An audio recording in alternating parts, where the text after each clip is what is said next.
Hello, brothers and sisters. Peace be with you and happy Easter. Christ is risen. We are celebrating this weekend, the fourth Sunday, in time of Easter. And we celebrate the Good Shepherd Sunday. The church puts us in front of Christ, who is the Good Shepherd. I am the Good Shepherd, he says.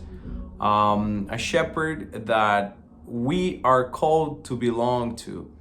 And because we belong to, and one of the things that he says in the gospel is that I know my sheep and they listen to me.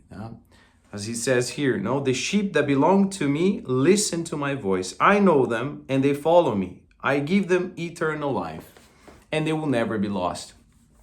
So there's a lot of things that we could say about the Good Shepherd, about this gospel. In fact, it's a piece of the Gospel of John.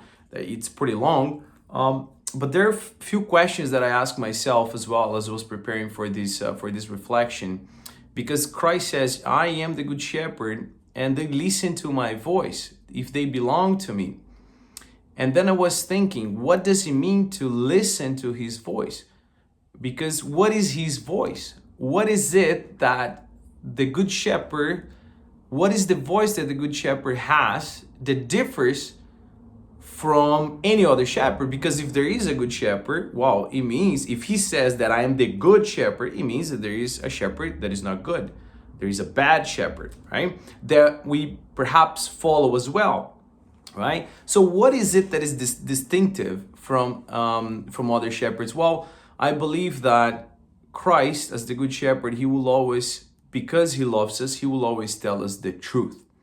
I think that's what differs essentially from the bad shepherd. And I believe that the bad shepherd, who is the bad shepherd? Well, is the mercenary, which is the devil, who also talks to us, by the way. And many times, perhaps without even realizing, we've been following this shepherd, perhaps all our lives without even realizing. And the devil, if Christ is the good shepherd, he speaks the truth. Obviously, the devil, as the father of lies, he uses lies to speak to us. That's why for us, in order to listen to Jesus, the Good Shepherd, we need to know his voice. But how do I know? How? Because it's not that quite simple and easy to really see what is the truth and not, especially now that we live in the world that everything is very subjective, right? So what is it really? Is there anything as the truth, That's why I believe that we do need discernment.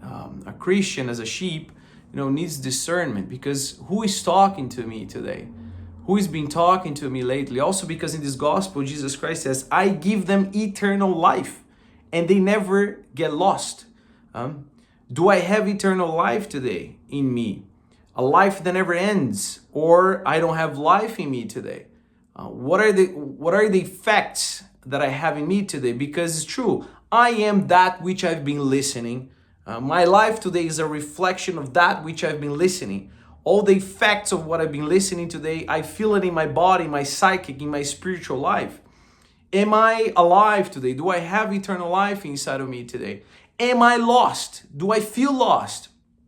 Well, because maybe perhaps little I know, I've been listening and following other shepherds, right? Which is pretty much the devil. He's constantly lying to us, telling us all kinds of things, right? And also putting, in order for us to follow him, of course, he's going to put everything that our body desires, pleasures, all kinds of reality, so to say, for us to dream about and being there.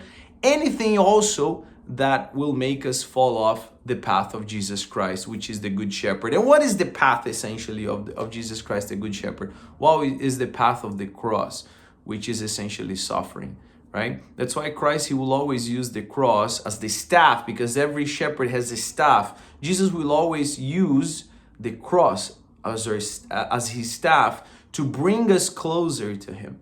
And of course, he hurts, which is a reality, your relationship with your father, your mother, lack thereof, your relationship with money, today your sickness, your complexes, the fact that you never felt loved, all those things, your insecurities, your fears, all that. Christ uses that for us to be with him, to gather us in with him. The devil, he does the opposite. He always makes us fall off that, right? Offering all kinds of quick fixes or quick releases, right? Like weed and alcohol and sex, drugs and money, games and all kinds of music, all of which for us just to get lost. And because it's true, when the sheep is lost, that's when the devil comes and he kills it, he eats it, right? So, but the good shepherd, the good news is that he will never allow us to be lost, because he's the only one who will leave the 99 behind to go after you and to go after me. How many times has he done that with me? How many times I was lost and he came. He left everything there. He left all of them there to come and pick me up. So let us ask the Lord to give us, first of all, faith, because faith comes from listening. And the more we have faith, the more we have discernment to discern. Who is talking to me? No. That's not the good shepherd. That's not the good shepherd. It looks like it's the truth, but it's not the truth. No. And then we follow Jesus Christ, who always tells us the truth, always. And we follow him. And by following him, we have eternal life. The Lord is my shepherd. There's nothing I shall want. He makes me lie down in green pastures. He's constantly there to protect me, to defend me, to give me life eternal. Let us ask the Lord this grace to be with him, to listen to his voice. If today you listen to his voice, harden not your heart, so that we may be the sheep of his pasture. Tell me then, the Canticle of Canticles says, tell me then, beloved of my heart, where do you lead your flock to pastures, so that I may not wander like a vagabond, going after the love of other shepherds. How many times we go after the love of other shepherds? How many times, being loved by someone, the love of a girl, the love of a man, sexuality, all kinds of things. We go after all those shepherds. And then what do we find? We find destruction, we find death, right? But not with Christ. And today he comes to reclaim what is his, you and I, by our baptism. Happy Easter. May God bless you all.